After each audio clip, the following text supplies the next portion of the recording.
जय हिंद दोस्तों। तो हम लोग अब दृष्टि के आखिरी पड़ाव पे हैं और ये आखिरी वीडियो है। हमने सभी जितने भी इसके क्षेत्र थे सबको हमने कवर कर लिया है। ये लास्ट हमारा आर्थिकी परिदृश्य जो था वो बचा हुआ था और हमने इसको लास्ट में इसलिए रखा था कि जब एग्जाम कम दिन रहेगा तो हम जल्दी से पढ़ के जाएंगे तो फ्रेश रहेगा, ताज़ा रहेगा, तो हम इसको एग्जाम में अच्छे से डिलीवर कर पाएंगे और थोड़ा सा कंफर्टेबल रहेंगे पेपर देने के लिए। तो आर्थिकी है और इसके साथ ही क्या हो जाएगा, हमारा ये आज जो दृष्टि का जो सफर था वो क्या हो जाएगा, पूरा हो जाएगा। चलिए शुरू करते हैं। ठीक है, तो केंद्रीय बजट 25-26 में सही कथन का चुनाव करें। आप लोगों ने पढ़ लिया होगा तो साथ ही में सॉल्व करते रहिए। उम्मीद है कि आप, चूंकि हम लाइव तो है नहीं हम लोग और लाइव के लिए उतने इक्विपमेंट्स नहीं है कि हम लाइव हो पाए आपके सामने, तो लाइव भले नहीं है लेकिन थोड़ा सा लेट ही मैं जवाब बताता हूँ, तो आप लोग साथ ही क्या करिए, सॉल्व करते रहिए। ठीक है, तो कह रहा है कि ये आपका कन्नड़ कवि नाटककार श्री गुराजादा अप्पा राय के प्रसिद्ध कथन कोई देश केवल उसकी मिट्टी से नहीं बल्कि देश उसके लोगों से है, इस कथन को उद्धृत करते हुए जो हमारी निर्मला सीतारमण जी थी उन्होंने बजट अपना प्रस्तुत किया। ठीक है, तो ये जो है ना, ये आपका जो गुराजादा अप्पा है ये 1915 में आंध्र प्रदेश में क्या हुई थी, ये इनकी पैदाइश हुई थी। ठीक है, और इन्हें फादर ऑफ तेलुगु ड्रामा कहा जाता है। तेलुगु ड्रामा इनको कहा जाता है। ठीक है, तो जब यहाँ इनको फादर ऑफ तेलुगु ड्रामा कहा जाता है, तेलुगु हो गए तो यहाँ पे कन्नड़ लिखा होती है, क्या चीज़ गलत हो गई। ठीक है, और इसी वजह से पूरा कथन गलत हो जाएगा। बाकी सब तो सही है। ठीक है, बाकी सब सही है लेकिन वो कन्नड़ क्या हो लिखा हुआ है इसलिए गलत हो गया। ठीक है, उन्होंने कहा था भाई लोगों की सेवा ही सच्ची सेवा है और भाई लैंड से नहीं, भूमि से नहीं, जमीन से नहीं, जो देश है वो लोगों से बनता है। तो सामाजिक न्याय जो है वो लोगों तक उसकी पहुंच होनी चाहिए। ठीक है, तो फिलहाल देखते हैं बजट में प्रस्तावित विकास उपाय, गरीब जो है, युवा है, अन्नदाता है, नारी को ध्यान में रखते हुए 10 व्यापक क्षेत्र, बिल्कुल सही है, 10 क्षेत्र हैं। और केंद्रीय बजट में रेखांकित किया गया है कि कृषि, एमएसएमई, निवेश और निर्यात विकसित भारत के 4 शक्तिशाली इंजन है। 4 शक्तिशाली इंजन देख लीजिएगा, 10 क्षेत्र देख लीजिएगा, सवाल यहाँ से बनने की संभावना ज़्यादा होती है। तो ये भी सही है, ये भी सही है, बस इसकी वजह से पूरा कथन गलत हो गया। ऑप्शन नंबर 2 और 3। तेलुगु कवि इस बजट का उद्देश्य 6 क्षेत्रों में, 6 क्षेत्र भी है, 10, 4 और 6, ये पूरा ये भी याद कर लीजिएगा। ठीक है, यहाँ से भी सवाल बनने की संभावना है इसलिए इसको मैंने यहाँ पे लिख दिया। कराधान, ऊर्जा क्षेत्र, शहरी विकास, खनन, वित्तीय क्षेत्र और विनियामक सुधार में परिवर्तनकारी सुधार करना है, ये भी उसका उद्देश्य है। ठीक है, चलिए केंद्रीय बजट 25-26 में गलत कथन को चुनना है। तो प्रधानमंत्री धन्य धान कृषि योजना प्रथम चरण में 200 जिले, भाई 200 जिले को शुरू करने की घोषणा की गई है।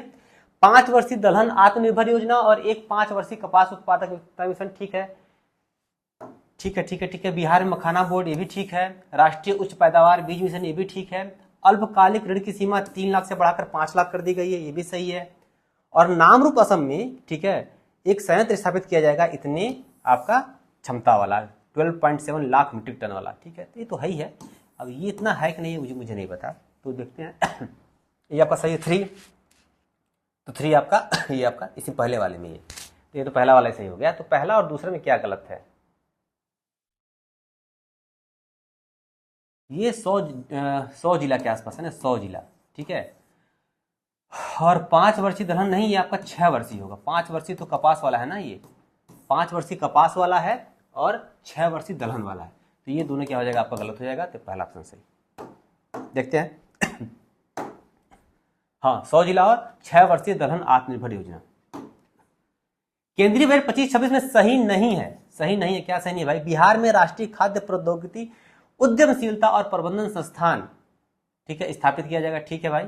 और शिक्षा हेतु कृत्रिम बुद्धिमत्ता संबंधी एक उत्कृष्टता केंद्र, एक भाई तीन तो बने हैं ना, कहाँ से याद करिए। एक, ठीक है, एक शहर में, ठीक है, एक कृषि में और एक हेल्थ में, स्वास्थ्य में, कहाँ है पढ़ाया गया। ठीक है, IIT दिल्ली, IIT रोपड़, ठीक है, और IIT आपका जो भी है याद किया होगा आपने।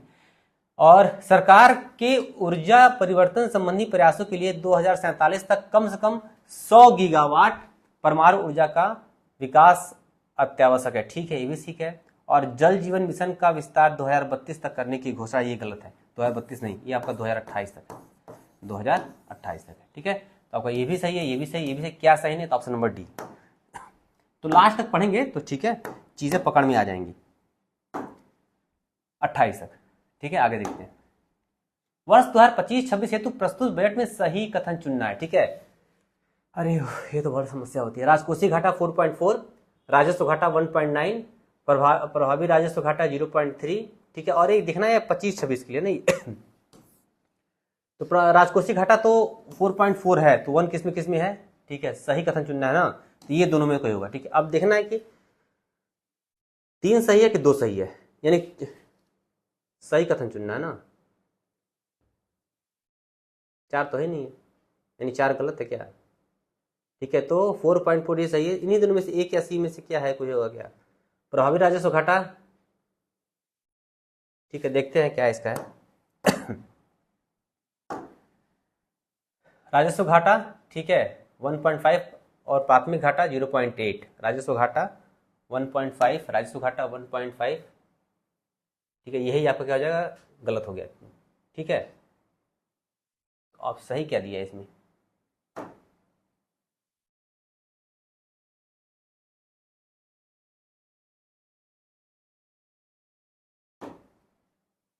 इसमें ऑप्शन थोड़ा सा गलत हो गया है। ठीक है, आपका ये गलत हो जाएगा। ठीक है, 2 गलत हो गया तो सही चुनना है ना, तो 2 तो गलत हो गया ना आपका, 2 गलत, ऑप्शन नंबर बी तो होगा ही नहीं, सही चुनना है ना। तो अगर आपका राजस्व घाटा है, ठीक है, आपका राजस्व घाटा क्या है, कितना है आपका राजकोषीय घाटा, राजस्व घाटा कितना है आपका, देखिए प्रस्तुत बजट में इतना 5.24 लाख करोड़ रुपए का राजस्व घाटा अनुमानित है। ठीक है, जो 25-26 है तो अनुमानित सकल घरेलू उत्पाद का 1.5% है। ठीक है, तो 1.5 है तो ये आपका 1.9 दिया हुआ है। 1. ये तो गलत हो गया ना, तो 2 आपका गलत हो गया। ठीक है, तो जो आपका ऑप्शन नंबर बी यहाँ दिया हुआ ना, बी, ये अच्छा ए है ऑप्शन नंबर। ठीक है, ओहो ऑप्शन नंबर 1 और 3, 1 और 3 ही आपका सही है। ठीक है, ये भी गलत है और ये भी गलत है। कितना प्राथमिक घाटा कितना है, 0. प्राथमिक घाटा 8% है। ठीक है, क्लियर हो गया, क्लियर हो गया। तो ये सब डाटा है ना, इसलिए मैं कहता हूँ कि डाटा क्या करना है लास्ट में याद करना है। अब देखिए, जो आपका राजकोषीय घाटा है 4.4 हो गया, राजस्व घाटा 1.5 हो गया, प्राथमिक घाटा 0.8% हो गया। ठीक है, यहाँ देख लीजिए, राजकोषीय घाटा 4.4, राजस्व घाटा 1.5, प्रभावी राजस्व घाटा, ठीक है, आपका हो जाएगा लगभग 0.3%, 0.3, और प्राथमिक जो घाटा है, ठीक है, वो आपका हो जाएगा कितना, 0.8%। यहाँ पे देखिए, ठीक है, यहाँ पे, यहाँ देखना है, यहाँ देखना है, यहाँ देखना है, यहाँ देखना है और यहाँ देखना है, 4 चीज रटना पड़ेगा, कहीं ना कहीं लिख के तो रटना ही पड़ेगा आपको जल्दी करिए। गलत कथन चुनना है, प्राप्ति के स्रोत के क्रम में आयकर पहला स्थान पे, वस्तु सेवा कर दूसरा स्थान पे और निगम कर इतना है, तो 22%, 18% और 17%, ये तो सही है। जो व्यय होता है, व्यय किस में होता है भाई, राज्यों का हिस्सा सबसे ज्यादा चला जाता है भाई, उसके बाद ब्याज अदायगी में चली जाती है, उसके बाद केंद्रीय योजना, ये भी बिल्कुल सही है, यानी कि आपका ये भी सही है और ये भी सही है बजट अनुमान देखा जाए तो आपका क्या कहते हैं कि ये अनुमानित है इतना। सब्सिडी देखिए कितना है, इतना 42, 62, 16.2 इतना करोड़ रुपए आपको सब्सिडी है, जिसमें आपका खाद्य सब्सिडी सबसे ज्यादा है, इतना है। ठीक है, सब्सिडी जितना होता है उसमें किस पे ज्यादा हम सब्सिडी दे रहे हैं उसको भी याद करना क्या होता है, बहुत ही जरूरी होता है। तो खाद्य सब्सिडी याद कर लीजिएगा और कितना सब्सिडी दी जाएगा उसको याद कर लीजिएगा। ठीक है, तो गलत कथन तो तीनों सही है तो कोई नहीं हो जाएगा। ठीक है, बाकी जितना डाटा है सब याद करिए, याद आप ही करना है डी सही है। ठीक है, आगे चलते हैं। व्यय हेतु सही कथन चुनना है, सर्वाधिक आवंटन रक्षा मंत्रालय को है। ठीक है, रक्षा को है, परिवहन को है, इतना तो पता है, फर्स्ट रक्षा है, सेकंड परिवहन को है। और योजना में सर्वाधिक व्यय परिवहन क्या कहते हैं, प्रधानमंत्री गरीब कल्याण योजना पे है, इसके बाद मनरेगा पे है। ठीक है, यानी कि दोनों सही है, यानी कि सही कथन आपका उपयुक्त सभी ये हो जाएगा। ठीक है, सही है, दोनों सही है। ठीक है, जो आपका वो है, आपका रक्षा है, फिर परिवहन है, फिर रेलवे है, ये जो मंत्रालय वाला है। भारत की वास्तविक जीडीपी वृद्धि दर, ठीक है, वित्त वर्ष 25 में 6.4% रहने की उम्मीद है। ठीक है, और दिसंबर 2024 के अंत तक भारत के पास जो विदेशी मुद्रा है वो आपका 640.3 बिलियन US डॉलर रहा, और इसके संदर्भ में भारत, चीन, जापान एवं स्वीडन के बाद चौथे स्थान पर। लेकिन जो आपका विदेशी मुद्रा भंडार जो है, विदेशी मुद्रा भंडार, इसको अगर आप क्षमता देखें कितना आपके पास है, तो भारत जो है वो चीन, जापान और स्विट्जरलैंड के बाद क्या है, आपका चौथे स्थान पर है, क्या है, इंडिया। ठीक है, ये आपका,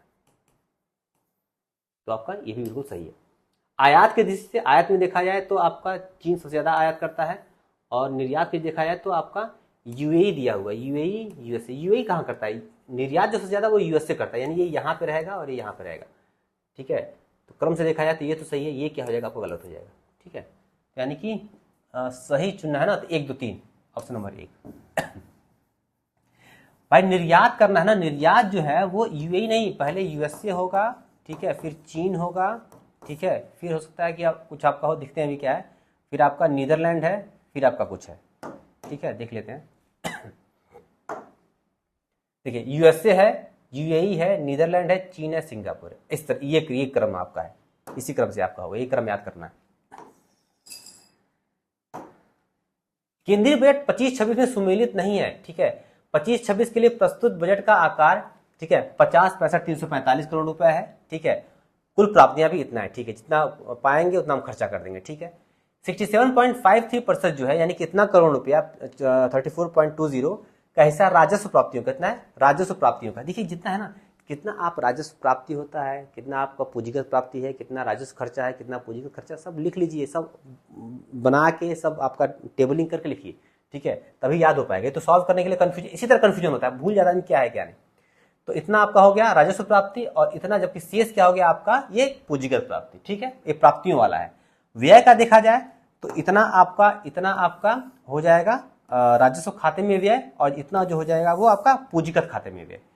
तो 67 ये 70 के ऊपर है, ये 70, ये 70 प्लस है, 70 प्लस है तभी तो होगा। तो ये आपको गलत हो जाएगा, ये सी आपको गलत हो जाएगा। ब्याज भुगतान हेतु, ठीक है, 12.76 लाख करोड़ रुपए अनुमानित है, जो कि 2024-25 के बजट अनुमान से लगभग 9% अधिक है। ब्याज भुगतान करने के लिए कितना देना है, तो हमारा कितना आपका राजस्व खर्च कितना है, हमारा आपका क्या कहते हैं ये पूंजीगत खर्च कितना है, सब चीज़ें आपको देखनी पड़ेंगी भाई। बिना लिखे, बिना आप टेबलिंग बनाए आप नहीं कर सकते, मान के चलिए। कन्फ्यूजन यहाँ भी हो रहा है, ठीक है। तो मुझे तो खैर याद था कि 70 प्लस है तो मैं कर ले गया हूँ, लेकिन चीज़ें देखते हैं अभी वो भी सही है कि नहीं, वो भी देखते हैं। हाँ 77 पॉइंट, क्या है ये आपका 77.87% है। अब ये इसके क्या हो जाएगा 22 पॉइंट है, दोनों वहाँ पे गलत था।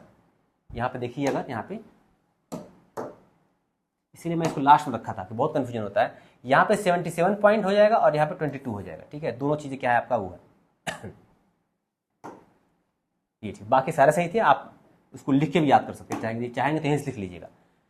राष्ट्रीय सांख्यिकी कार्यालय द्वारा प्रकाशित प्रथम अग्रिम अनुपात 24-25 के अनुसार सही कथन चुनना है। भारत की वास्तविक और सांकेतिक जीडीपी वृद्धि दर, ठीक है, 24-25 में क्रमशः 6.4% और 9.7% अनुमानित की गई है। बिल्कुल सही है, बिल्कुल सही है, इसमें कोई दिक्कत नहीं है। वित्त वर्ष 24-25 में कृषि क्षेत्र में 3.8%, औद्योगिक क्षेत्र में 6.2% और सेवा क्षेत्र में 7.2% वृद्धि होने का अनुमान है, ठीक है, सही कथन है, ठीक है। तो आपका होना चाहिए, ठीक है, 1 और 2। इसमें देखिए ये तो गलत हो गया ना, यहाँ पे ऑप्शन ही गलत रखा गया, ए भी सही हो जाएगा और डी भी सही हो जाएगा, ठीक है, उपयुक्त सभी, ठीक।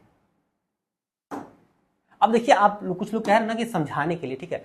अब देखिए वास्तविक और सांकेतिक जीडीपी को समझाया जाए ना, ठीक है, तो एक पूरी क्लास आपकी चली जाएगी, ठीक है। तो उम्मीद है कि सिर्फ सॉल्व करिए यहाँ पे चीज़ों को, जब इकोनॉमी की क्लास ली जाएगी तो बाकायदा आपको सारी चीज़ समझाई जाएंगी, ठीक है। ये तो आप लोग यहीं पूरा एक क्लास उसी में चला जाएगा तो सॉल्व ही नहीं कर पाएंगे हम लोग। 20 फरवरी 2025 को उत्तर प्रदेश सरकार के वित्त मंत्री सुरेश खन्ना द्वारा वित्तीय वर्ष 25-26 के लिए 81-87-36 करोड़ रुपए का राज्य बजट अनुमान किया गया। 81 है कि 80 है भाई, 81 है कि 80 है, यहाँ पे 80-87-36 है क्या, ठीक है। तो ये आपका गलत हो जाएगा। इस कुल व्यय में इतना करोड़ रुपए का राजस्व लेखा व्यय और इतना करोड़ का आपका क्या कहते हैं ये पूंजी लेखा व्यय क्या है आपका शामिल है, ठीक है। ये देखना, तो राजस्व लेखा व्यय और आपका क्या कहते हैं पूंजी लेखा व्यय क्या है इतना शामिल है। तो ये आपको लगता है ये तो गलत हो जाएगा, तो केवल 2 आपको होना चाहिए, ऑप्शन नंबर बी है, ठीक है। देखते हैं क्या है, ऑप्शन नंबर बी है कि नहीं, ठीक है, ऑप्शन नंबर बी है कि नहीं। कुल इतना है का राजस्व किया गया है, तो 80-87-36 का, ठीक है। और यहाँ पे क्या दे दिया था 81 दे दिया था, ठीक है, गलत हो गया। उत्तर प्रदेश राज्य बजट में कितने करोड़ रुपए की नई योजनाएं कितना सम्मिलित किया गया भाई, तो कितने करोड़ की नई योजना, ये तो पक्का सवाल बनता है जी, ये तो आएगा ही आएगा, मान के चलिए 88 है, 24 है, 25 है, 24 तो पहले था, 24 तो पहले था, ये तो नहीं होगा, ठीक है। अब ये इनमें से कोई है, तो यानी 24 से 28, 28 28 ये हुआ ऑप्शन नंबर ए। ठीक है, तो राज्य बजट इतना 27,8 करोड़ रुपए की नई योजनाएं सम्मिलित की गई, जबकि विगत वर्ष में पिछले साल 24 था, 24,863 पिछले साल था और 28,478 इस बार है। ठीक है, राज्य सरकार के स्वयं के कर राजस्व की प्रमुख मुद्दा, राज्य सरकार वाला, राज्य सरकार में क्या है? ठीक है, राज्य वस्तु सेवा कर, राज्य उत्पाद शुल्क, बिक्री कर, स्टाम्प कर। ठीक है, तो ये आपका होगा नहीं, ये आपका होगा नहीं, ये आपका होगा नहीं, यही है वस्तु सेवा कर राज्य वाला, ये तो ही होगा ना। हाँ वही है। ठीक है, तो राज्य वस्तु सेवा कर में इतना पैसा आया हुआ है। ठीक है, कभी कभी यही पूछ देगा, राज्य उत्पाद शुल्क में इतना है, बिक्री में इतना है और स्टाम्प में क्या है, इतना है। बस डाटा पर नजर रखे रहेंगे ना तो वहां पे सही करने में आसानी रहेगी। और बहुत ही माइन्यूट वगैरह दे दिया ना तब वहां पे समस्या आती है, तब वहां भी सही नहीं हो पाता है। जीडीपी वृद्धि दर के संदर्भ में उत्तर प्रदेश अग्रणी स्थान पर है, जहां 23-24 में देश की जीडीपी वृद्धि दर 9.6% थी, वहीं राज्य की वृद्धि दर 11.6% 23-24 में ना। ठीक है, 25-26 हेतु प्रस्तुत बजट अनुमान में 80-87-36 करोड़ रुपए का है, अभी हमने पिछले प्रश्न में देखा, ये सही है। और 24-25 के बजट अनुमान में 69,0242 रुपए से 9.8% अधिक थी। पिछले से कितना अधिक है? ये तो ठीक है, 9-10% के आसपास है, 9.8 के आसपास, लेकिन ये 77 के आसपास था भाई, 77,000 करोड़ के मतलब 77 के आसपास था ये, तो 69 तो नहीं, ये गलत हो जाएगा, ये आपका गलत हो जाएगा। ठीक है, गांधी जयंती के अवसर पर 2 अक्टूबर 2024 में राज्य में जीरो पॉवर्टी अभियान, ये तो बिल्कुल सही है, गांधी जयंती से शुरू हुआ था। और नए सूक्ष्म उद्योगों की स्थापना हेतु वित्तीय संसाधन उपलब्ध कराए जाने के उद्देश्य से वर्ष 24-25 में मुख्यमंत्री युवा उद्यमी विकास योजना शुरुआत, ये भी सही है। यानी मुझे लगता है कि 1, 3 और 4 इसमें है क्या? ऑप्शन नंबर 1, 3 और 4।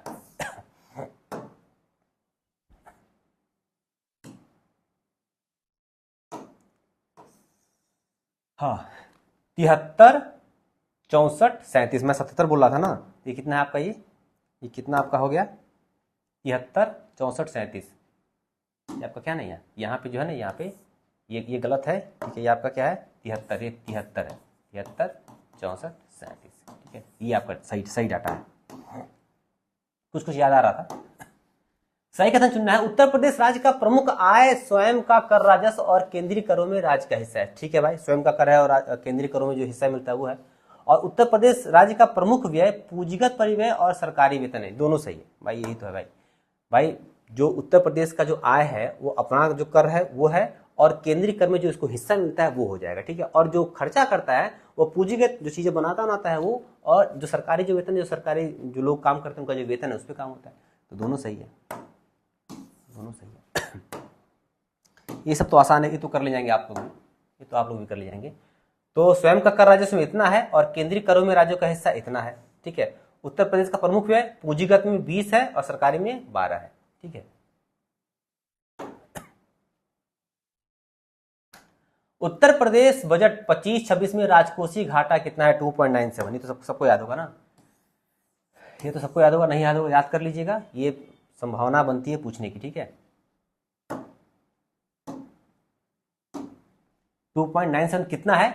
91,39,9.80। ये भी कभी क्या होगा, ये 9 देके ये 9 देके ये दे देगा, इसको भी क्या करिए याद कर लीजिए, 91,39,9 यानी 91,399। ठीक है, ऐसे याद कर लीजिए। ठीक है, अगला देखिए।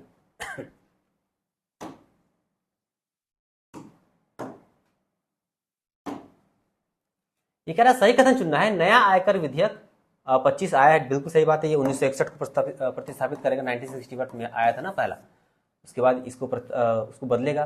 ठीक है, जो 6 दशक पुराने आयकर अधिनियम इसमें दिया हुआ है 1961 की जगह लेगा।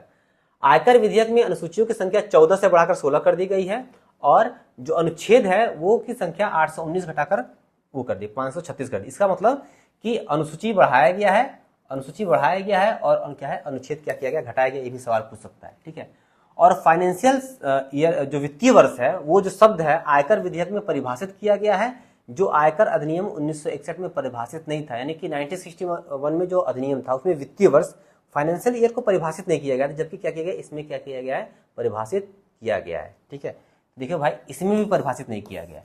ठीक है, न उसमें परिभाषित था न इसमें परिभाषित है। 3 तो गलत हो गया, यानी कि ये भी गलत हो गया, ये भी गलत हो गया, ठीक है। और ये तो आपका बिल्कुल सही है, यानी 1 2, option number B, option number B, ठीक है।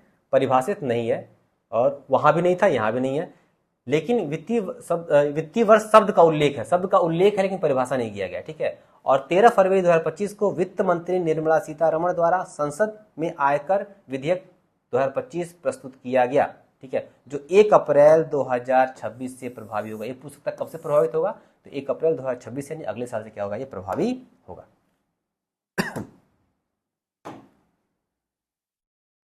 राजकोषीय स्वास्थ्य सूचकांक, भाई नीति आयोग जारी कर रहा है, तो पहली बार जारी हुआ। ये तो सबको पता है कि राजकोषीय स्वास्थ्य सूचकांक पहली बार जारी हुआ और उसको नीति आयोग ने जारी किया, तो इसको ये भाई देखना याद करना बहुत जरूरी है, ठीक है। और 18 प्रमुख राज्यों को क्या किया गया, इसमें शामिल किया गया है। और राजकोषीय स्वास्थ्य सूचकांक 4 व्यापक संकेतों पर आधारित है। 4 है कि 5 है, 4 है कि 5 है, देखना पड़ेगा, इसको देखते हैं अभी। उड़ीसा प्रथम है और पंजाब 18वें स्थान, चूंकि 18 है ना, तो पंजाब लास्ट है। उड़ीसा प्रथम है, पंजाब लास्ट है, और उत्तर प्रदेश को 7वां स्थान मिला हुआ है। सही है। तो 3 भी सही है। या तो 1 2 3 सही होगा, या 1 2 3 सभी सही होगा, या 1 3 सही होगा। अब ये है कि 4 है कि 5 है, थोड़ा देखना पड़ेगा, अभी देखते हैं, फिर आंसर क्लियर हो जाएगा आपको। 5 ही शायद है, शायद 5 ही है, इतना ही होगा। 5, हाँ क्या है ये, 5 है, क्या है, 5 है। तो व्यय की गुणवत्ता, राजस्व संग्रहण, राजकोषीय विवेक, ऋण बोझ और ऋण स्थिरता, ये 5 आपके क्या है, क्षेत्र, ठीक है। सुमेलित नहीं है, क्या सुमेलित नहीं है भाई, चेक करिए क्या नहीं है इसमें। 29 अक्टूबर 2024 को प्रधानमंत्री नरेंद्र मोदी द्वारा धनवंतरी जयंती और 9वें आयुर्वेद दिवस के अवसर पर आयुष्मान वय वंदन कार्ड का शुभारंभ किया गया। ध्यान रहे ना, अब जो आयुर्वेद दिवस है ना, ये आयुर्वेद दिवस है ना, ये अब मनाया जाएगा 23 सितंबर को, ठीक है। 23 सितंबर को अभी हाल ही में आदेश आया है कि 23 सितंबर को मनाया जाएगा, ठीक है भाई। उसमें दिन और रात बराबर होने वहां शुरू हो जाते हैं ना, वो जो विषु होता है, शरद विषु आदि, तो देख लीजिएगा 23 सितंबर ही है। आयुष्मान वय वंदन कार्ड को प्रधानमंत्री वंदना कार्ड के माध्यम से प्रत्येक 60 वर्ष या उससे अधिक आयु का वरिष्ठ नागरिक 5 लाख रुपए का कवरेज प्राप्त करेगा। बिल्कुल सही है, 5 लाख का प्राप्त करेगा। ये 60 है कि 65 है कि 70, यही कुछ डाउट लग रहा है, यहाँ पे 65 या 70 कुछ होगा, ठीक है। ये आपका सही नहीं, यानी ये गलत हो जाएगा, ये तो ऑप्शन नहीं है, तो यही हो जाएगा।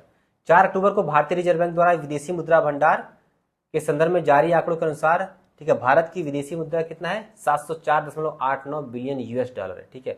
और ये जो कह रहा है RBI द्वारा जाना यार, तो ये कह रहा है कि चौथा है, 700 का पार करने वाला चौथा है। चीन, जापान और स्विट्जरलैंड के बाद ये क्या है, इंडिया क्या है, चौथा है ऐसा देश है जिसने 700 क्या हुआ बिलियन डॉलर क्या किया है, इसने क्या कर दिया है, ठीक है। तो ये आपका है सही है, 700 को पार किया है और चौथा किया है। तो यही आपका 70 या 65 कुछ है, वहां पे जरूर है, देखा जाए। हाँ 70 वर्ष, यह क्या है कि 70 वर्ष या उससे अधिक आयु के को किया गया है, ठीक है, कोई बात नहीं।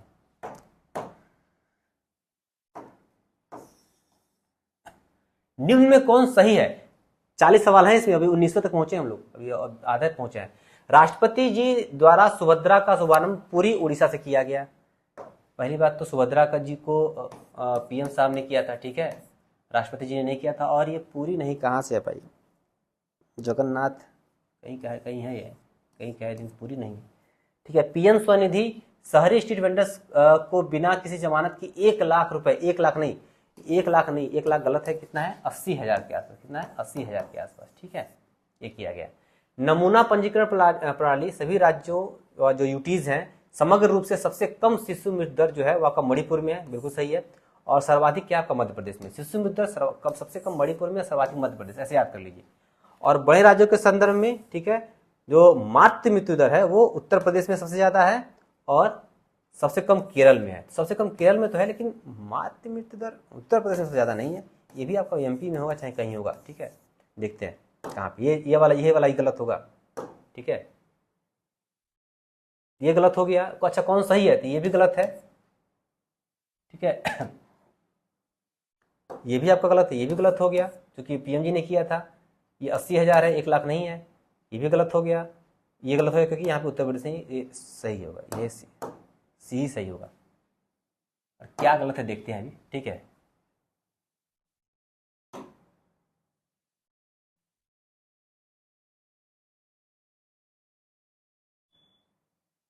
ये ऑप्शन गलत यहाँ पे है, ऑप्शन यहाँ पे गलत है, लेकिन ये सी ही होगा।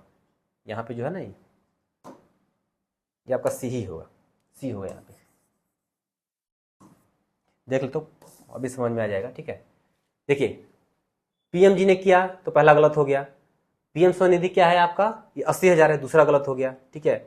बड़े राज्य में मध्य प्रदेश है, ठीक है, और क्या है आपका, लद्दाख है और असम है, ठीक है, महाराष्ट्र में, ठीक है।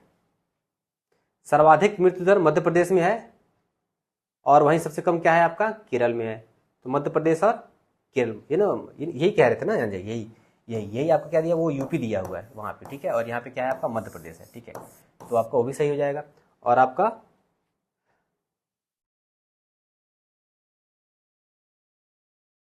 ठीक है, वही है, ऑप्शन नंबर क्या हो जाएगा, सी हो जाएगा। यहाँ बी दिया हुआ है, ये सी हो जाएगा। आगे देखते हैं। सही कथन चुनना है वर्ष 2022 के संदर्भ में, उसको सही करा के पीडीएफ जाएगी आपके पास तो सही हो जाएगा, ठीक है।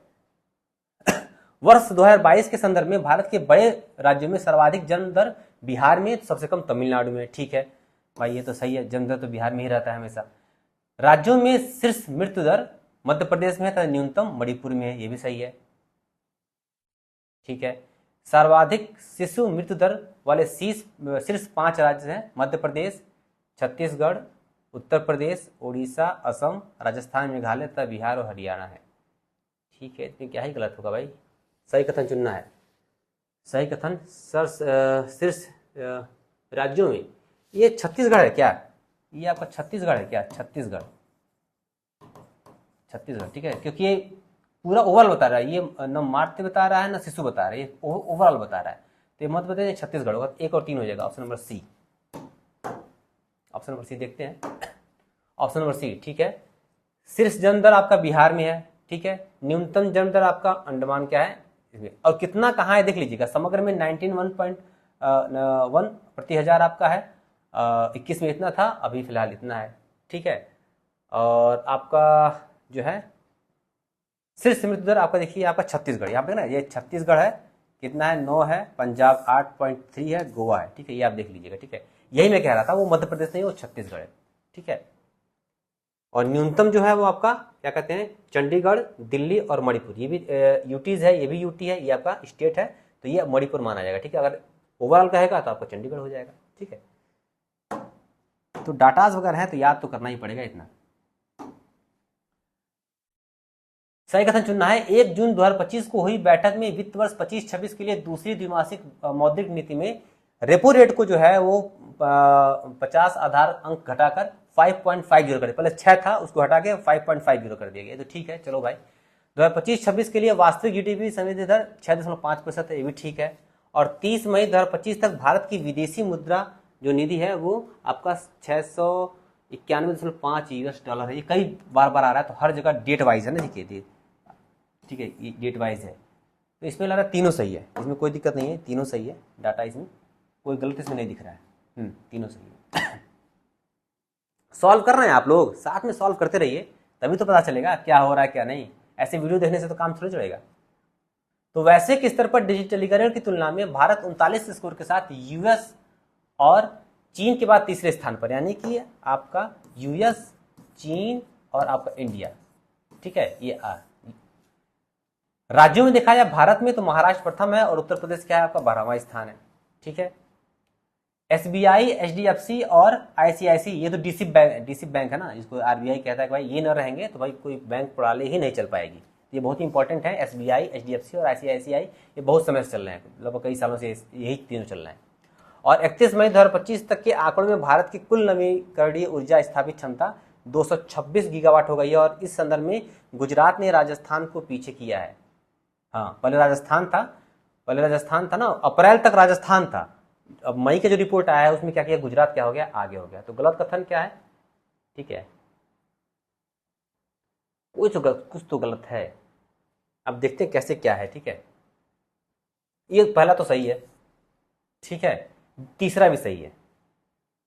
ठीक है, तो ये दोनों तो हो गया, यानी दो, यही दो इसी में गलत है। पहला तो गलत होगा नहीं भाई, तीसरा सही है तो ये तो होगा नहीं, ये होगा नहीं, इन्हीं दोनों में से कोई होगा। और हम जान गए पहला सही है तो दूसरा ही क्या होगा, इसी में कोई गलत। महाराष्ट्र है, अब महाराष्ट्र तो प्रथम होगा नहीं, देखते हैं क्या है।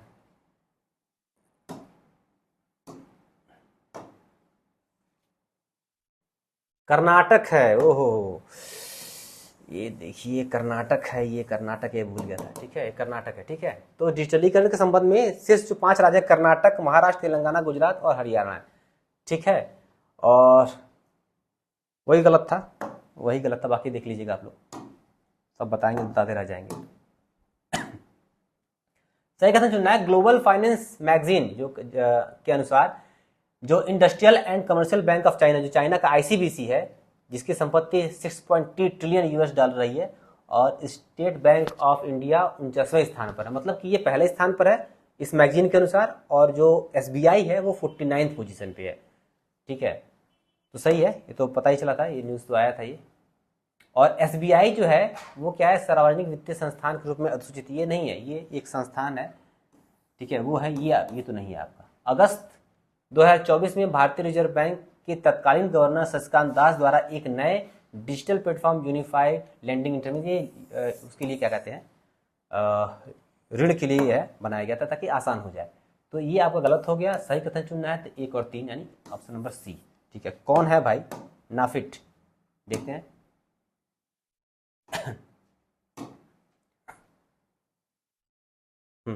है ना,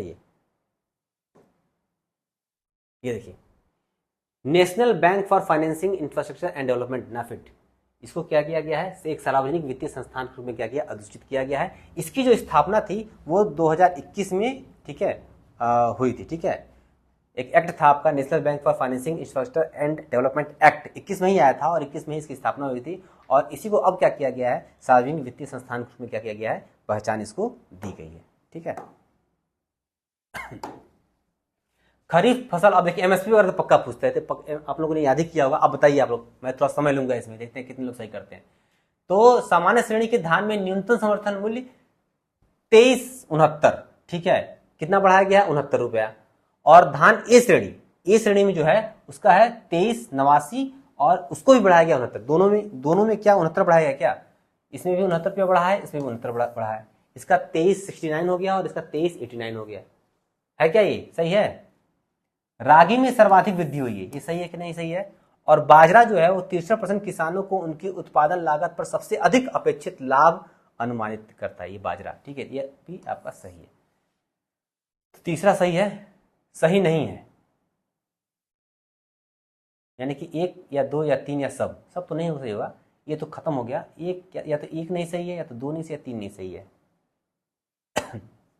रागी है कि नाइजर सीड है, नाइजर सीड सर्वाधिक, ठीक है, बाकी भी होता है और सही है, तो ये सही नहीं है, ये आप 2 बी आपसे हो जाएगा। ठीक है, जहां तक मुझे लगता है, देखते हैं आंसर क्या है। हाँ, सर्वाधिक वृद्धि 820 रुपया, 820 रुपया का हुआ है, नाइजर सीड में हुआ है। ठीक है, और उसके बाद रागी में, नाइजर सीड के बाद तब जाकर रागी में हुआ है। ठीक है, चलिए, तो नाइजर वही गलत था, बाकी आप पढ़ लीजिएगा। आगे देखते हैं। अब रबी है, खरीफ चला गया, अब रबी में आ जाइए। सरकार द्वारा जारी न्यूनतम समर्थन मूल्य के तहत सर्वाधिक वृद्धि की घोषणा रेपीसीड एवं सरसों में 300 रुपए। देखिए, रेपीसीड सरसों में 300 रुपए का हुआ है क्या, और गेहूं में 150 रुपया हुआ है। ठीक है, और उसके साथ 24-25 रुपया हो गया है। ठीक है, और सबसे ज्यादा जो एमएसपी है वो चना का है। ये है क्या, चना का है क्या, चना का है कि किसका है भाई, चना का तो नहीं लग रहा है, तो क्या सही नहीं है। इसमें मुझे लगता है कि यही आपका रहेगा, क्योंकि ये भी आपका सही है, रेपीसीड, और गेहूं में तो 150 बढ़ा ही है, आपका 24-25 हुआ है। देखते हैं। हाँ, सबसे ज्यादा मसूर का है भाई, मसूर का है। ठीक है, 6700 रुपये, और उसके बाद तब चना का है 5650 रुपये। ठीक है, सही नहीं है। 3 अक्टूबर 2024 को प्रधानमंत्री नरेंद्र मोदी की अध्यक्षता में केंद्रीय मंत्रिमंडल द्वारा राष्ट्रीय खाद्य तेल मिशन 7 साल के लिए शुरू हुआ है, तो पता है। ठीक है, ठीक है, शुरू हुआ है, ये 24-25 से लेकर 30-31 तक 7 इसमें दे भी दिया, 7 वर्ष तक, ठीक है, ये तो पक्का सही है। तो ये एक खत्म हो गया, ये तो गलत नहीं है। 2-3 सितंबर को प्रधानमंत्री मोदी जी द्वारा कृषि क्षेत्र हेतु नई दिल्ली में एग्रीश्योर योजना की शुरुआत। एग्रीश्योर मोदी जी शुरू की, तो वो एग्रीश्योर वो शिवराज चौहान थे ना, शिवराज चौहान, उन्होंने क्या क्या शुरू किया था, ठीक है, ये आपका गलत हो जाएगा, ठीक है। 3 देखते हैं क्या है कि 24-25 के तृतीय अग्रिम अनुमान में कुल खाद्यान्न उत्पादन, ये तो इतना है 35-39-9, कुल खाद्यान्न कितना है, गेहूं कितना है, चावल कितना है, ये और श्री अन्न कितना है, ये थोड़ा सा देख लीजिएगा, इंपॉर्टेंट हो जाएगा। तो चावल इतना है और आपका गेहूं क्या है, आपका इतना है, ठीक है। आपको याद करने की जिम्मेदारी है, 1490 आपका चावल है और गेहूं आपका 1175.07, ठीक है। और कुल क्या है आपका 3539.59, ठीक है। देश की पहली जीनोम संपादित चावल की 2 किस्में, ठीक है, DRR राइस 100 कमला और क्या है पूसा DST राइस 1, ठीक है। ये थोड़ा सा आपको देखना होगा, दोनों एक क्रिस्प जो है जो एक कैंची वाली जीनोम टेक्नोलॉजी नहीं आई थी, उसी के आधार पे हुआ है, ठीक है, बनाया गया। तो ये भी आपका सही है। तो आपका कौन सा सही नहीं है, तो वही है, मुझे लगता है कि 2, ऑप्शन नंबर बी यही, शिवराज चौहान नहीं, मोदी जी नहीं, शिवराज चौहान जी ने किया था, ठीक है। ग्रामीण विकास मंत्री, ठीक है, शिवराज सिंह चौहान द्वारा कृषि क्षेत्र हेतु नई दिल्ली में एग्रीश्योर की योजना का शुभारंभ किया गया था। और मैंने कहा था श्री अन्न को देख लीजिएगा, ये बहुत इंपॉर्टेंट है, कितना उत्पादन हुआ है, तो ये इसमें 180.15 लाख टन, ठीक है। बाकी तो बहुत चीज़ें याद करने के लिए कहाँ याद किया जाएगा।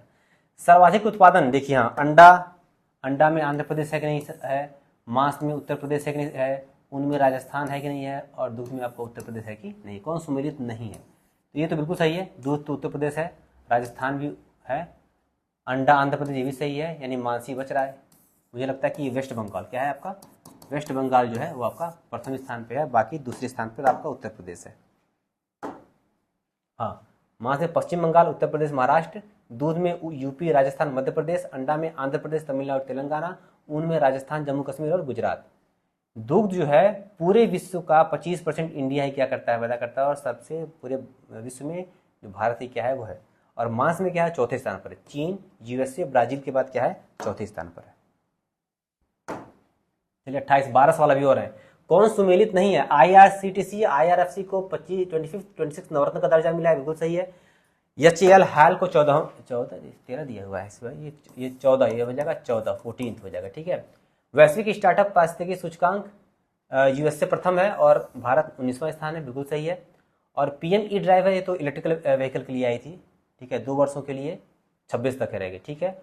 और ग्लोबल री इन्वेस्ट जो है वो गांधीनगर गुजरात में, ये भी बिल्कुल इसके हुआ था इसका, ये भी सही है, ये भी सही है, ये भी सही है। मुझे लगता है कि कौन सुमेलित नहीं है, ऑप्शन नंबर नहीं है। अब देखिए इसमें 2 है, यानी कि जिसमें 2 होगा, इन्हीं दोनों में से कोई होगा। IRCTC आपका और IRFC को 25 नवरत्न का दर्जा मिला हुआ है, तो बात बिल्कुल सही है, ठीक है। और आपका क्या कहते हैं, ये 3 क्या है, वैश्विक स्टार्टअप पारिस्थितिकी सूचकांक USA प्रथम और भारत, देखते हैं भाई इसमें तो ऑप्शन कहीं गलत तो नहीं दिया हुआ है, कुछ समझ नहीं आ रहा है, ठीक है। आपका क्या है, ये तो सही है, हम बताए 14वां, वो तो गलत है आपका। स्टार्टअप कौन सा क्या है, ये इसमें क्या देखा जाए, वैश्विक स्टार्टअप पारिस्थितिकी सूचकांक, ये इसमें देखना है, ठीक है। तो इसको स्टार्टअप ब्लिंक इसको जारी करती है, और इस सूची में भारत ने 2024 में अंतिम रैंकिंग 19वां के करते हुए 22वीं रैंकिंग,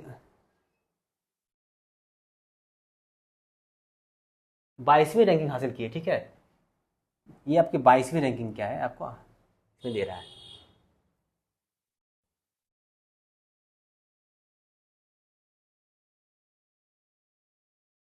ये हो सकता है, इसी यही डाउट है। इसको थोड़ा सा एक बार आप अपने अपने स्तर से भी देख लीजिएगा इसको, ठीक है। ये 22वीं है कि 19वीं है, ठीक है। और USA आपका प्रथम है, आपका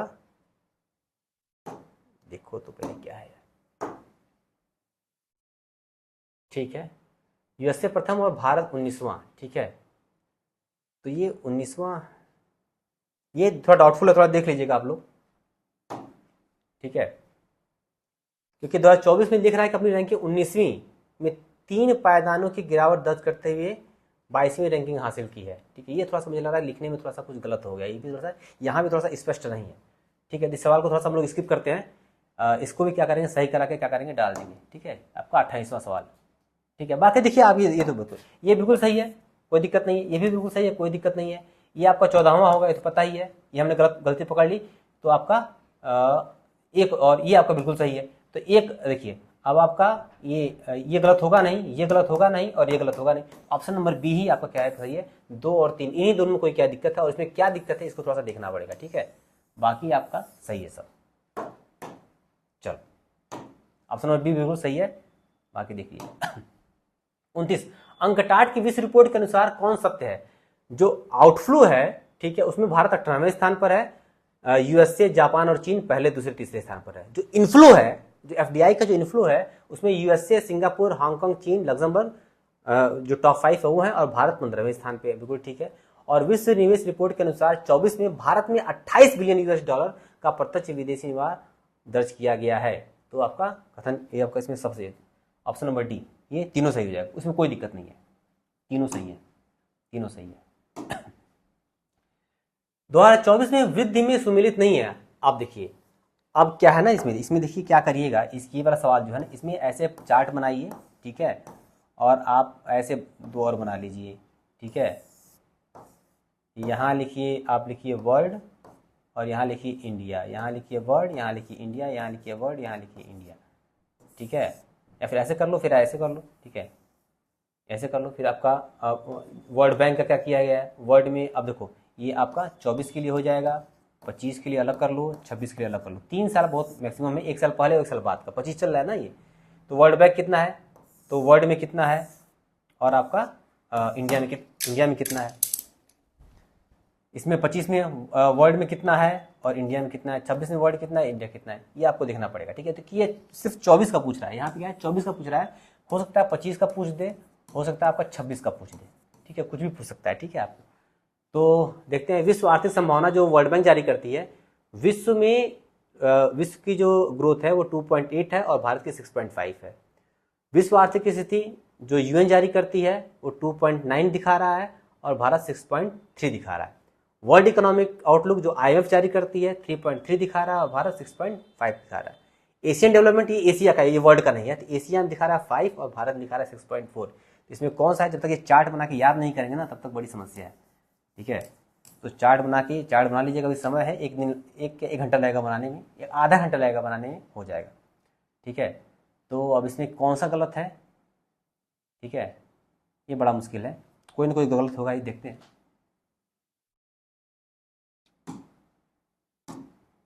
चौबीस में, ठीक है। तो यूएन जो कह रहा है, यूएन आपका क्या कह रहा है, कि आपका 25-26 में 6.3 और 6.4, और 24 में 7.1।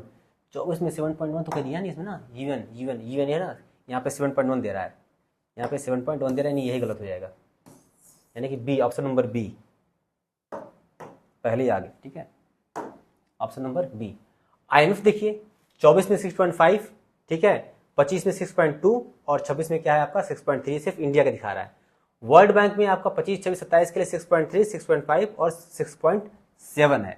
और एडीबी जो है, ठीक है, वो आपका 24 में 6.4, 25 में 6.7, और 26 में क्या है 6.8। ये पूरा क्या है, ये पूरा इंडिया के लिए, क्या है, इंडिया के लिए। वर्ल्ड के लिए आप अलग से क्या करिएगा, एक चार्ट बना के याद कर लीजिएगा। अक्सर क्या होता है, इंडिया का ही पूछता है, इसलिए मैंने सिर्फ इंडिया का यहाँ लिखा हुआ है, लेकिन वर्ल्ड का भी लिख लीजिएगा।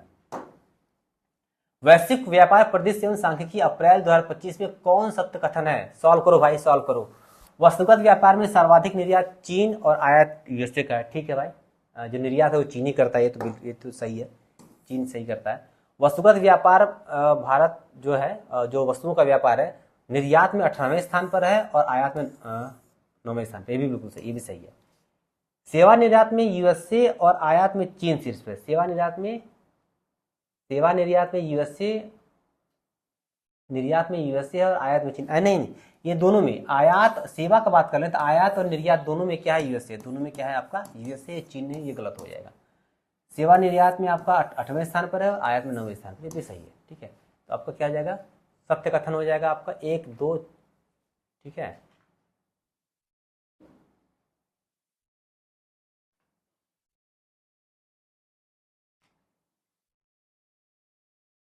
सत्य कथन है। इसे ऑप्शन वाला गलत हुआ है, इसमें इसमें 1 2 और 4, इसके ऑप्शन जो है आपका 1 2 4 होना चाहिए, सी। ठीक है, तो सेवा वही एक गलत है, बाकी सही है। तो सेवा निर्यात आयात दोनों में क्या है, यूएसए क्या है आपका, यूएसए ही प्रथम है, बाकी सब सारी चीजें क्या वहां पे सही है। ठीक है, बाकी सारी चीजें क्या वहां पे सही।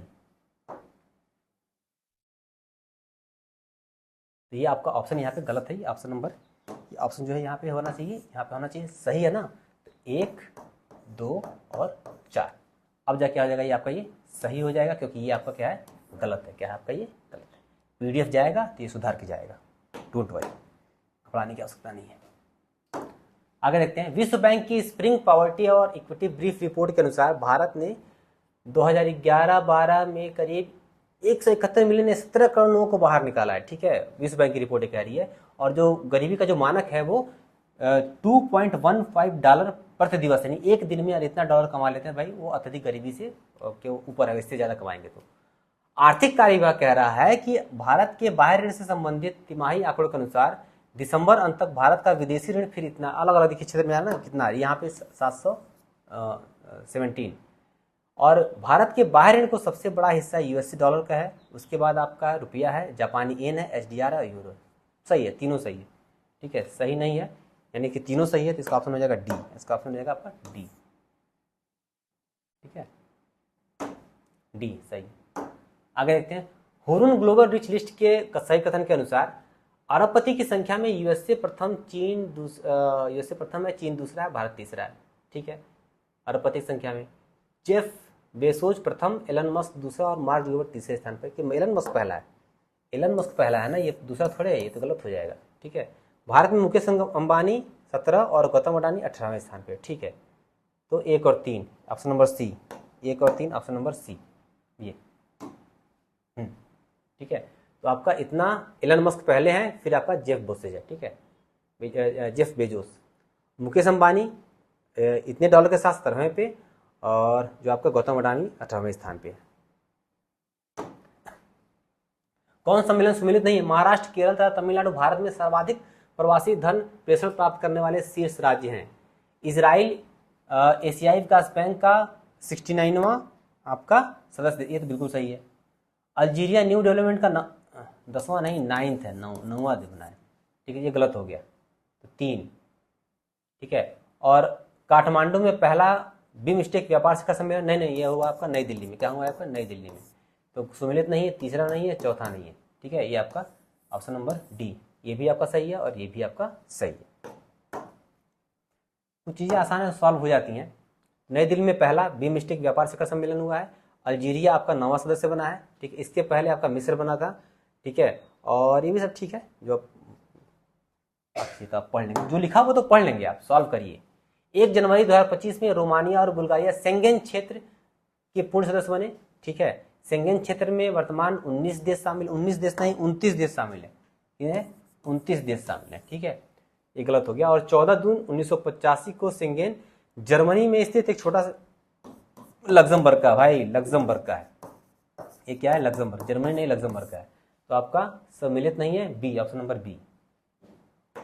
पहला सम्मिलित है, बाकी और को सम्मिलित नहीं है, ऑप्शन नंबर बी। अब एक शेंगेन क्षेत्र रही है, ये पूरा जो आपका Germany, Sweden, Poland, England, Norway, France, Spain, ठीक है, पुर्तगाल, ये सब सारा जो एरिया है ना, यही आपका क्या है, शेंगेन क्षेत्र माना जाता है। ठीक है, चलिए अब 5 सवाल और है। वैश्विक जोखिम रिपोर्ट WEF जारी करता है, सही बात है। अल्पावधि में भ्रामक सूचना और दीर्घावधि में पर्यावरण, जैसे अल्पावधि मतलब 1-2 साल के अगर अंतर देखा जाए तो उसमें भ्रामक सूचनाएं बहुत ज्यादा फैली हैं, वो सबसे ज्यादा खतरा है। और दीर्घ काल में देखा जाए तो पर्यावरण, जो जलवायु परिवर्तन है, वो समस्या है। वर्ष 2025 को रिकॉर्ड पर सबसे गर्म वर्ष, अरे यार 25 नहीं, अब तो 25 चल रहा है ना, ये 2024 हो जाएगा। ठीक है, 2024 को सबसे गर्म वर्ष के रूप में मान्यता दी गई है। और भारत के लिए शीर्ष जोखिम में जल आपूर्ति की कमी, गलत सूचना, भ्रामक प्रचार, मानव अधिकार, नागरिक स्वतंत्रता का हनन, प्रदूषण, श्रम आदि है। ठीक है, तो सबसे ज्यादा क्या है, जल आपूर्ति की कमी, उसके बाद गलत सूचना, ये आपको ध्यान देना है। तो ये आपका सही है, ये आपका सही है और ये आपका सही है, 1 2 4 ऑप्शन नंबर सी। और 25 नहीं है, 2024 है, 2024 को। ठीक है, चलिए अब खत्म है, लास्ट कौन सम्मिलित नहीं है, वर्ल्ड वाइल्ड लाइफ फंड द्वारा लिविंग प्लेनेट रिपोर्ट जारी। ठीक है, रिपोर्ट में पिछले 50 वर्षों में वन्य जीवों की संख्या में 73% की गिरावट आई। ओ सही है। WF द्वारा एशिया पावर इंडेक्स जारी, WF कहाँ जारी करता है भाई? एशिया पावर इंडेक्स WF जारी नहीं करता है, ठीक है। USA, चीन, भारत, ये तो भाई शीर्ष 3 है, सही है, लेकिन WF जारी नहीं करता। और नीति आयोग द्वारा ऑटोमोटिव उद्योग, तो ये तो भाई जो ऑटोमोबाइल जो इंडस्ट्री है उसके लिए नीति आयोग ने जारी किया है, ये तो सही है। तो सुमेलित नहीं है, 3, केवल 3 है क्या? केवल 3 होना चाहिए, केवल 3, बाकी सही है। Option number C, option number C. और जो वो है WF नहीं, लोवे इंस्टीट्यूट जारी करती है, ठीक है। और उसमें भारत जापान को छोड़ते हुए तीसरा, मतलब जापान चौथे स्थान पर हो गया और भारत तीसरे स्थान पर हो गया। बस सब समाप्ति पे है, हम 37वें पे आ गए। मानव विकास रिपोर्ट, इसको तो पक्का रट लीजिएगा, ये इसमें सवाल बनने हैं, ठीक है। तो जो पूरा जो विश्व है उसका जो मूल्य है 0.756 है। आइसलैंड प्रथम है, दक्षिण सूडान अंतिम है, ये तो सब आपको याद ही होगा। भारत का जो SDI मूल्य है 0.685 है और 130वां स्थान है। और लैंगिक असमानता सूचकांक में 108वां पहले था भाई, पहले था, अब हो गया है 102वां स्थान। क्या हो गया है? 102वां स्थान। ये आपका गलत है, बाकी ये भी सही है, ये भी सही है, ये भी सही है, यानी ऑप्शन नंबर 4 ही है, सी। देखिए विश्व में, ठीक है, अब देखिए विश्व में अब जीवन प्रत्याशा, ठीक है, स्कूलिंग अवधि के वर्ष, ठीक है, जो हेल्थ वाला है विश्व का अलग याद कर लीजिएगा, विश्व का अलग याद कर लीजिएगा और भारत का अलग याद कर लीजिएगा, ठीक है। ऐसे लिखिएगा, जन्म की औसत जीवन प्रत्याशा विश्व किसका है और इंडिया कितना है, ठीक है। और विश्व की अनुमानित स्कूलिंग अवधि विश्व में कितना है, भारत में कितना है, ठीक है। औसत स्कूलिंग अवधि विश्व में कितना है, भारत में कितना है। और प्रति व्यक्ति सकल राष्ट्रीय आय विश्व में कितना है, भारत में कितना है, ऐसे क्या करेंगे आप करके याद कर ले जाएंगे, ठीक है। दोनों दिया हुआ बना लीजिएगा। इस वर्ष सर्वाधिक लैंगिक असमानता वाले देशों में सर्वोच्च स्थान डेनमार्क का है और 102वां स्थान भारत का है, ठीक है, बताइए मैंने। और आपका क्या कह रहा है कि जो बहुआयामी गरीबी है वो विश्व का 18.3% है और भारत में 16.4% जो लोग हैं वो बहुआयामी गरीबी से क्या करने जूझ रहे हैं, आपको पता ही होगा, ठीक है। इसको आप लोग देख लीजिएगा, कुछ करना नहीं है, बस यही PDF याद कर लेंगे ना तो बहुत चीजें फंस जाएंगी। फोर्ब्स की विश्व की सबसे अधिक उच्च भुगतान पाने वाली एथलीट पुर्तगाल की है भाई ये, ठीक है। हाँ, पुर्तगाल के प्रतिष्ठित खिलाड़ी क्रिस्टियानो रोनाल्डो हैं। और फोर्ब्स में अरबपतियों में सबसे ज्यादा एलन मस्क हैं, ठीक है, ये तो पता ही होगा। और वर्ल्ड एयरपोर्ट अवार्ड्स में जो मैड्रिड स्पेन में किया गया वो चांगी जो है सिंगापुर का प्रथम, हमद कतर का दूसरा और टोक्यो जापान का ये तीसरा है, ठीक है। और भारत में इंदिरा गांधी है, नई दिल्ली की कैंपागोडा है, बेंगलुरु की, और राजीव गांधी है हैदराबाद के, छत्रपति शिवाजी हैं, और आपका एक मनोहर है गोवा वाला, ठीक है, वो भी। तो ये सही है, लगभग वो सब सही है, इसमें तो कोई दिक्कत ही नहीं है, नहीं ये गलत है, नहीं ये गलत है, नहीं ये गलत है, नहीं ये गलत है। ये तो जब कोई नहीं है तो ये कोई नहीं हो जाएगा, कोई भी गलत नहीं है, सभी सही है यहाँ, ठीक है, ठीक है। सही कथन चुने। Brand finance IT services exchange जो, हाँ ये है एक्सेंचर है, और टाटा कंसल्टेंसीज आपका सेकंड पे है, और इन्फोसिस 8वें पे है, और विप्रो 9वें पे है। तो ये फर्स्ट हो जाएगा, सेकंड हो जाएगा, इन्फोसिस शायद थर्ड पे है, इन्फोसिस नहीं ये थर्ड पे है, ठीक है। ये 8वें या 9वें पे कोई दूसरा है, ये तो आपका हो जाएगा एक्सेंचर फर्स्ट, TCS आपका हो जाएगा सेकंड, और इन्फोसिस हो जाएगा आपका थर्ड, ठीक है। और इन्फोसिस जो है ये आप ATI है, ठीक है। तो सही कथन 1 और 2, ऑप्शन नंबर A। पता नहीं आप लोग याद की नहीं याद किए हैं, ठीक है। इन्फोसिस को लगातार चौथे वर्ष शीर्ष 3 टॉप 3 में है, ठीक है। और भारत की SCL टेक शीर्ष मूल्यवान ब्रांड में 8वें पर है, और विप्रो 9वें पर है, ये है आपका। तो इन्फोसिस आपका थर्ड पे है, ठीक है। आखिरी सवाल, और हमने इस सवाल के साथ खत्म कर लिया। टाइम मैगजीन कह रही है कि वर्ल्ड बेस्ट कंपनीज में एप्पल पहले स्थान पर है, और भारत की जो SCL टेक है वो 112वें स्थान पर है, ठीक है भाई। ब्रांड फाइनेंस कह रहा है कि भाई ठीक है, इसमें आपका एप्पल पहले स्थान पर और टाटा समूह जो है वो 60वें स्थान पर है। दोनों सही है, इसमें कोई दिक्कत ही नहीं है। टाइम मैगजीन में भी एप्पल आपका पहले स्थान पे है, और ब्रांड फाइनेंस में भी क्या है, एप्पल आपका पहले स्थान पे है, ठीक है। वहीं भारत की जो SCL टेक है वो 112वें स्थान पर है, उसमें है, और जो टाटा समूह है वो 60वें स्थान पर है यहाँ पे। तो दोनों आपका क्या है, सही है, यानी कि सभी सही हो जाएगा इसमें, ठीक है। ये आपका सही D, ठीक है। तो कहीं कहीं इस पीडीएफ में थोड़ी सी हमको लगता है कि पीडीएफ आज लाने के चक्कर में पीडीएफ कल आता, थोड़ा सा ऑप्शन में थोड़ा बहुत एक आध दो सवालों में थोड़ा सा गड़बड़ हुआ है। जब भी पीडीएफ आपके पास जाएगा तो वो उसमें सुधार होकर वो पीडीएफ आपको पहुंच जाएगा। तो अच्छा लगा, ठीक है। हमने पूरा इसको पढ़ लीजिएगा। जो टाइम मैगजीन है, एप्पल है, एक्सेंचर है, माइक्रोसॉफ्ट है, और भारत में क्या है, एचसीएल है और इन्फोसिस है और विप्रो है। वहीं ब्रांड फाइनेंस की बात कर लें तो एप्पल आपका हो जाएगा और उसके बाद क्या हो जाएगा आपका माइक्रोसॉफ्ट और गूगल हो जाएगा, ठीक है। माइक्रोसॉफ्ट, गूगल और अमेजन दूसरे, तीसरे और चौथे स्थान पर, ठीक है। तो इसको आप देख लीजिएगा। तो ये इस तरीके से हमने क्या कर लिया कि पूरा दृष्टि जो है पूरा हमने खत्म कर लिया। और डाटास वगैरह था, थोड़ा मुश्किल होता है ये, थोड़ा सा याद करना, चीज़ों को देखना, आरसीके वाला जो पोर्शन होता है वो थोड़ा सा टफ होता है, इसलिए मैंने सबसे इसको लास्ट में रखा था। बाकी जितने आसान क्षेत्र थे सभी को हमने कवर अप कर लिया। ये थोड़ा सा मुश्किल था, आप लोगों को सॉल्व करने में मुश्किल लगा होगा, यहाँ पे थोड़ी सी दिक्कतें आ रही थी, तो ये इसीलिए लास्ट में रखा गया कि अभी जो आंकड़े आपने देखे, जो डाटास आपने देखे वो थोड़े से फ्रेश रहेंगे। एक बार आपने यहाँ देख लिया, एक बार जब पीडीएफ जाएगा तो उसको आप देख लेंगे, तो एक दो बार आप देख लेंगे तो चीज़ें क्या रहेंगी दिमाग में आपके बैठ जाएंगी, सबकॉन्शियस माइंड में बैठ जाएंगी। वो डाटा अगर आपके पेपर में आएगा भी तो आप क्या करेंगे, उसको कॉमन सेंस के आधार पर या फिर कुछ चीज़ें जो याद रहती है उसके आधार पर उसको आप सॉल्व कर ले जाएंगे। तो ये हमने क्या कर लिया, आप दृष्टि को पूरे तरीके से खत्म कर लिया। हमने जो वादा किया था कि दृष्टि को क्विज फॉर्मेट में लेके आएंगे, वीडियो के माध्यम से भी आपको बता दिया, और पीडीएफ भी सारा आपका आरंभ प्रचंड के टेलीग्राम चैनल पे पहुंच गया है। अब ये भी क्या हो जाएगा, आज शाम तक या कल सुबह तक क्या हो जाएगा, पहुंच जाएगा। 10 पीडीएफ है, देख के उसको रट्टा मार लीजिएगा, देख लीजिएगा, और बिंदास एकदम आत्मविश्वास से लबरेज होकर भरपूर होकर जाइएगा, आप एग्जाम दे के आइएगा। और इस बार तो सिलेक्शन आपको लेना ही लेना है। जो ग्रुप के बच्चे हैं, आरंभ है प्रचंड का भाई नाम आपको रोशन करना ही करना है। निश्चित तौर पर आपको वहाँ पे अच्छा करके ही आना है और कोई दूसरा रास्ता इसमें नहीं है। चलिए, शुभकामनाएं, बेस्ट ऑफ लक, लगे रहिए। जय हिंद, जय भारत।